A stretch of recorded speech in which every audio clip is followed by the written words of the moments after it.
तो hello guys, welcome back to my channel. My name is Orgo. तो आज हम जिस वीडियो पे रिएक्ट करने वाले हैं वो है when Indian navy destroyed Karachi. आप देख सकते हो यहाँ पे है ऑलरेडी। तो मैं मतलब उधर ऑन कर लेता हूँ। अच्छा, ऐड नहीं है तो ठीक है। तो हम ये इस वीडियो पे रिएक्ट करने हैं 1971 वॉर के बारे में ही होगा, क्योंकि उसी टाइम पे इंडिया ने डिस्ट्रॉय किया था पाकिस्तान का जो कराची बंदरगाह है उसको। तो पहले वीडियो देख लेते हैं, फिर इस पे डिस्कशन करेंगे। तो लेट्स स्टार्ट।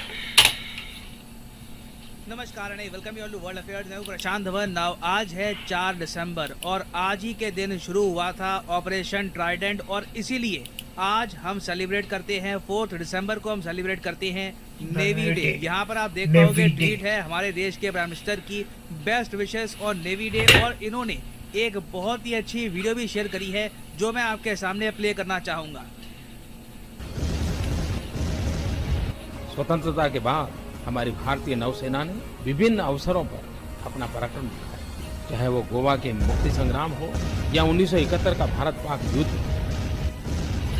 आप किसी भी ड्रेस पहन लो, कुछ भी पहन लो, आप हैंडसम दिख सकते हो, लेकिन आर्मी से ज्यादा हैंडसम तुम कभी नहीं दिखोगे। आर्मी का ड्रेस जो नेवी पहनते, जो आर्मी पहनते, इट लुक्स डैम गुड।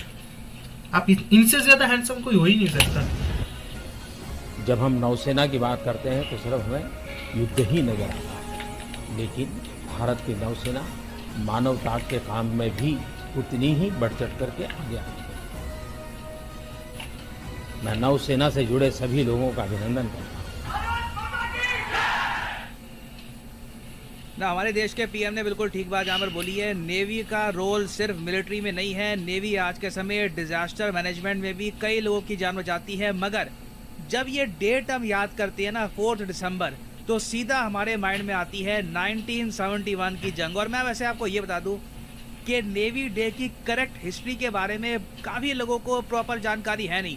कुछ लोग कंफ्यूज कर देते हैं, अच्छा पाकिस्तान की जो सबमरीन थी गाजी के नाम से, उसको हमने डिस्ट्रॉय किया था तो हम सेलिब्रेट करते हैं नेवी। कुछ लोग मान के चलते हैं कि इसका कुछ और रीज़न है। मगर मैं आपको इस वीडियो में प्रॉपरली बताऊंगा कि ऑपरेशन ट्राइडेंट शुरू कब हुआ था और क्यों ये इंडियन नेवी का फाइनेस्ट आर था। ना, पहली बात तो ये जान लीजिए कि दिसंबर महीने में भारत और पाकिस्तान का 1971 का युद्ध शुरू हुआ था। उससे पहले क्या हुआ कि ईस्ट पाकिस्तान में जब पाकिस्तान की सेना ने इतना जेनोसाइड किया, आम लोगों को इतना मारा, तो मुक्ति बानी खड़ा हो चुका था। और उसके बाद मुक्ति बानी लगातार रेजिस्टेंस दे रहा था पाकिस्तानी आर्मी को ईस्ट पाकिस्तान में। उस वक्त पाकिस्तान के डिक्टेटर जनरल याया खान ने ये डिसाइड किया कि 3 दिसंबर, जी हाँ ये डेट याद रखिएगा, 3 दिसंबर को पाकिस्तान की एयरफोर्स लगातार इंडिया के फॉरवर्ड बेसिस पर बॉम्बिंग करेगी। और पाकिस्तान ने किया यही, अपने कुछ फाइटर जेट भेजे और इंडिया की नॉर्थ वेस्टर्न बॉर्डर पे लगातार इस तरीके से बॉम्बिंग कर दी। और तभी इंदिरा गांधी जी ने यह कहा कि ये एक डिक्लेरेशन ऑफ वॉर है, अब republic of India officially at war है with the Islamic republic of Pakistan. ना, जैसे ही वॉर स्टार्ट होती है, वैसे देखो हमें पता था नहीं कि ये वॉर 13 दिन तक चलेगी, पाकिस्तान इस तरीके से सरेंडर कर लेगा। मगर एक बेसिक मूव इंडिया की तरफ से ये था कि वॉर जैसी स्टार्ट होती है ना, हमें पाकिस्तान पर यहाँ पे ब्लॉकेड इम्पोज करना पड़ेगा। अरेबियन सी से कोई भी कार्गो हेल्प का पाकिस्तान तक नहीं पहुँचना चाहिए, क्योंकि बहुत से देश थे यहाँ पर, गल्फ कंट्रीज थे, टर्की था, इवन यूएसए था, ये लगातार वेपन सेंड कर रहे थे पाकिस्तान को अरेबियन सी से। तो इंडियन नेवी का पहला चैलेंज ये था कि पाकिस्तान नेवी को यहाँ पर हराकर कराची पोर्ट को ब्लॉक कर दिया जाए और उसके बाद पाकिस्तान पे हमें कंट्री ब्लॉकेड इम्पोज करे ना। उस वक्त इंडिया के रास्ते में एक पाकिस्तान की सबमरीन थी PNS गाजी के नाम से। PNS गाजी वैसे एक अमेरिकन मेड सबमरीन थी। यूएसए ने यह सबमरीन पाकिस्तान को दी थी लीज पर, ताकि पाकिस्तान खुद की रक्षा कर पाए। और 4 दिसंबर ये वो इम्पोर्टेंट दिन है, जी हाँ, डिक्लेरेशन ऑफ वॉर के एक दिन बाद 4 दिसंबर को इंडियन नेवी ने आगे फॉरवर्ड मूवमेंट करी और पाकिस्तान की सबमरीन PNS गाजी डूब के डिस्ट्रॉय हो गई। माइंड यू, अभी भी ऑपरेशन ट्राइडेंट शुरू नहीं हुआ है। ऑपरेशन त्रिशूल, जी हाँ, ट्राइडेंट की हिंदी आपके लिए त्रिशूल ही होती है। तो ऑपरेशन ट्राइडेंट अभी भी स्टार्ट नहीं हुआ है। और ऑलरेडी जो बहुत ही इम्पोर्टेंट सबमरीन यूएसए ने लीज पर दी थी पाकिस्तान को 1968 में, ये ऑलरेडी डूब के डिस्ट्रॉय हो चुकी है ना। डूबी कैसे PNS गाजी, इसको लेकर पाकिस्तान के दो वर्जन है। पहले तो ये कहते हैं कि इंटरनल कुछ ब्लास्ट हो गया था उसमें, दूसरा ये कहते हैं कि बहुत सारी माइंस बिछा रखी थी इंडिया ने, अंडर वाटर माइंस, जिसकी वजह से PNS गाजी डूब के डिस्ट्रॉय हो गई। इंडियन साइड का वर्जन ये है कि हमने डायरेक्ट अटैक भी किया था, बिल्कुल कॉर्नर कर दिया था PNS गाजी को, और उसी वजह से पाकिस्तान की जो मेन सबमरीन थी, जो पाकिस्तान का थोड़ा बहुत डिफेंस कर रही थी यहाँ पर, ये डिस्ट्रॉय हो गई। खैर, अब भारत के सामने एक क्लियर फील्ड थी।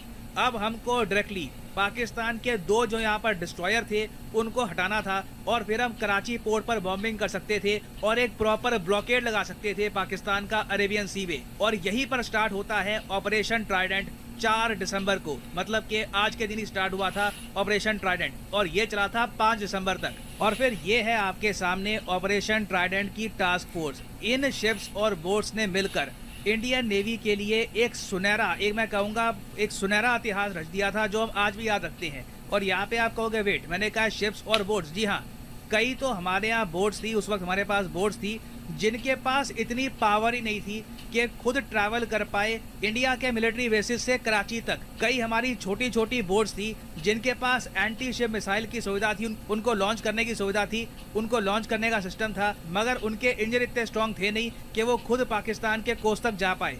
तो हमारी जो बड़ी बड़ी शिप्स थी यहाँ पर, उन्होंने लिटरली टो करके, घसीट के इन छोटी छोटी बोट्स को कराची तक पहुँचाया। और फिर एक बार जब ये बोट्स, एंटी शिप मिसाइल वाली बोट्स, कराची पोर्ट तक पहुँच गई, फिर हमने पाकिस्तान का माइन स्वीपर, उसके अलावा इनका डिस्ट्रॉयर, कुछ और शिप्स ये डिस्ट्रॉय कर दी, और फिर लगातार कराची पोर्ट का जो फ्यूज स्टेशन है वहाँ पर बॉम्बिंग करी। इतनी बॉम्बिंग करी कि कराची पोर्ट में आग लग गई, और ये आग 4 दिन तक जली थी।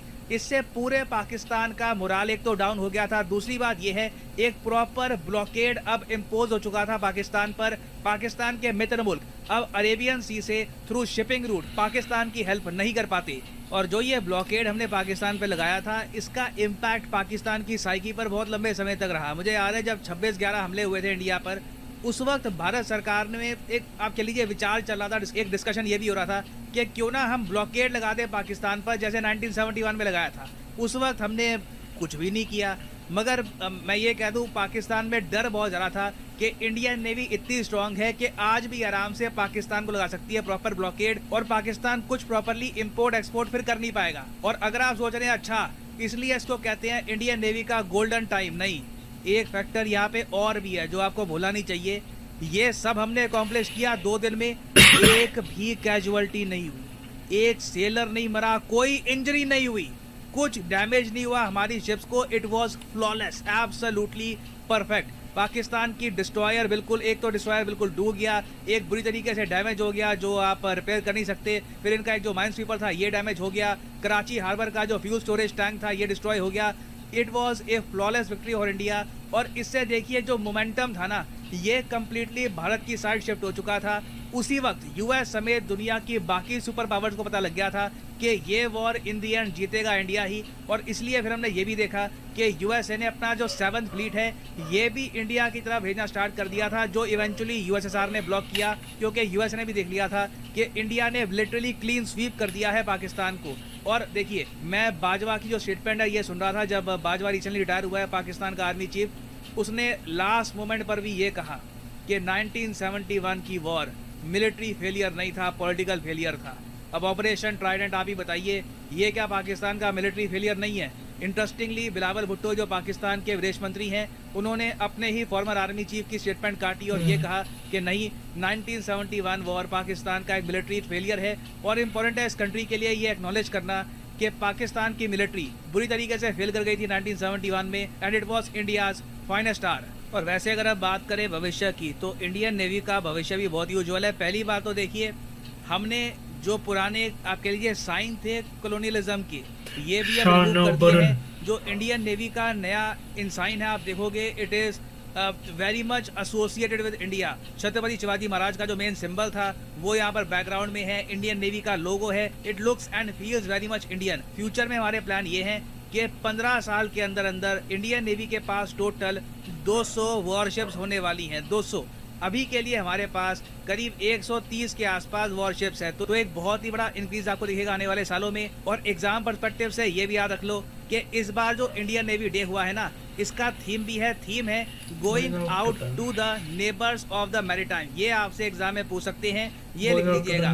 फाइनली मैं यहाँ पे आपसे एक सवाल ही पूछूंगा कि इंडियन एयरफोर्स डे कब होता है। नीचे कमेंट सेक्शन में लिखो। मैं इसके बारे में कुछ ऑप्शन नहीं दूंगा, कुछ बताऊंगा नहीं सही आंसर क्या है, क्योंकि गूगल करके आपको सही आंसर मिल जाएगा, मगर मेरे हिसाब से आपको पता होना चाहिए इसका आंसर। लिखिएगा कमेंट सेक्शन में इंडियन एयरफोर्स डे हम कब सेलिब्रेट करते हैं। और फाइनली यहाँ पर मैं ये भी याद कर दूं कि आप 16th कुछ है, याद नहीं आया। एयरफोर्स डे याद ही नहीं आया।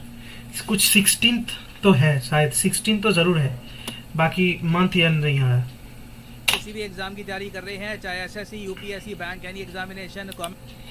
तो 1971 वॉर के बारे में जब भी हम बात करते हैं तो हमें ये पता जरूर लगता है कि पाकिस्तान ने 93,000 जो आर्मी था उनका वो तो सरेंडर कर गया, फिर ह्यूमिलिएट हुआ था, पूरा पाकिस्तान ह्यूमिलेट हुआ था उस वार में। मुक्ति बाहिनी इधर से पेल रहा था, इंडियन आर्मी भी था, और जो भी हुआ मतलब पूरा का पूरा एक मेस था पाकिस्तान की तरफ से।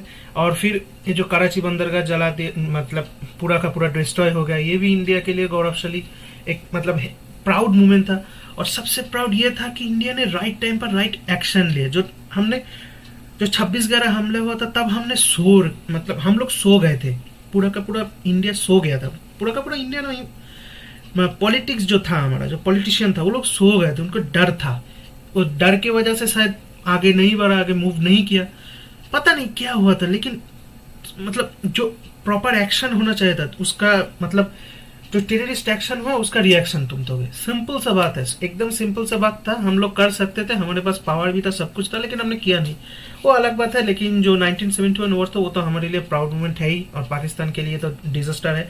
इसीलिए उनका हर पॉलिटिशियन, हर आर्मी चीफ, हर कोई बार बार इसी बात को लेकर घूमता रहता है कि किसका मतलब दोस्त था, किसका नहीं था, कि मतलब इन लोगों का कोई मतलब इन लोग कभी कभी तो नंबर भी गिरा देते हैं, कैजुअलिटीज गिरा देते हैं, जो नेचुरल है पाकिस्तान की तरफ से, उसका तो कोई भरोसा है ही नहीं, कोई मतलब क्रेडिबिलिटी नहीं है ना। जो कहते हैं उसका कोई बेस नहीं है, जो मतलब बोल दिया तो बोल दिया, ऐसा बात है। मतलब तुम्हें सुनना है, मानना है मानो, ना मानना है ना मानो, हम तो बस बोलेंगे और विक्टिम कार्ड खेलेंगे। इससे ज्यादा पाकिस्तान ने अभी तक कुछ किया नहीं है।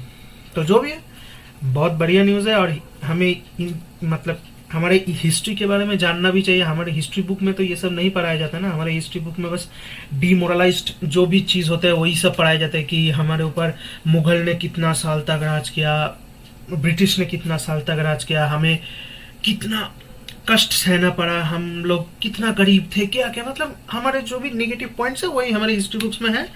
तो हमारे ब्रेन में वही चलता रहता है कि हम लोग क्या करेंगे, हमारा तो कुछ था ही नहीं। लेकिन जब आप बड़े होते हो, यूट्यूब में देखते हो, हमको पता लगता है कि हमने क्या क्या उखाड़ा है, तो तब हमको पता लगता है कि साला ये तो हमें पढ़ा ही नहीं गया। हम लोग को ये पढ़ाया जाता तो हम लोग अलग लेवल के हो जाते ना। जो चोला एम्पायर थे वो तो 1500 साल तक पूरा साउथ ईस्ट एशिया पर राज किया। फिर हमारे चाणक्य के जो सेकेंड मौर्य एम्पायर वो भी राज किया। तो हमारे हिस्ट्री बहुत बहुत प्राउड है, प्राउड हिस्ट्री है। हाँ मानते हैं मुगल और ब्रिटिश लोगों ने राज किया, ऐसा बात नहीं है कि उन लोग राज नहीं किया, लेकिन उसके अलावा भी इंडिया का हिस्ट्री तो बस पाकिस्तान की तरह नहीं है, या फिर कोई और देश की तरह नहीं है 100-150 साल का, या फिर 1000 साल का भी हिस्ट्री नहीं है। हमारा हिस्ट्री थाउजेंड्स ऑफ ईयर्स का है, थाउजेंड्स ऑफ ईयर्स, बहुत पुराना है। तो हमारे हिस्ट्री को हम लोगों को जानना पड़ेगा, समझना पड़ेगा डीपली, हमें उस हमारे हिस्ट्री के अंदर घुसना पड़ेगा, हम लोग को सर्च करना पड़ेगा, हम लोग को अपने तरफ से जानना पड़ेगा। छोड़ दो हिस्ट्री बुक्स पढ़ो, ठीक है, जो पढ़ाया जा रहा है वो पढ़ो, एग्जाम में लिख दो, उसको दिमाग में मत लाओ। दिमाग में क्या लाना है, हर तरफ से सर्च करो, हर न्यूज़पेपर देखो, बहुत कुछ है दुनिया में, बहुत कुछ चीज है जिससे तुम लर्न कर सकते हो। तो लर्न मोर। आपके खुद के देश के बारे में जब आप प्राउड चीजें जानोगे तो आप खुद प्राउड होगे। जैसे बहुत कुछ चीजें हैं जो आप जान सकते हो, जो जिसके बारे में आप प्राउड हो सकते हो। तो डोंट बी डिमोरलाइज्ड। फिर मिलेंगे नेक्स्ट वीडियो में, तब तक के लिए जय हिंद एंड गुड बाय।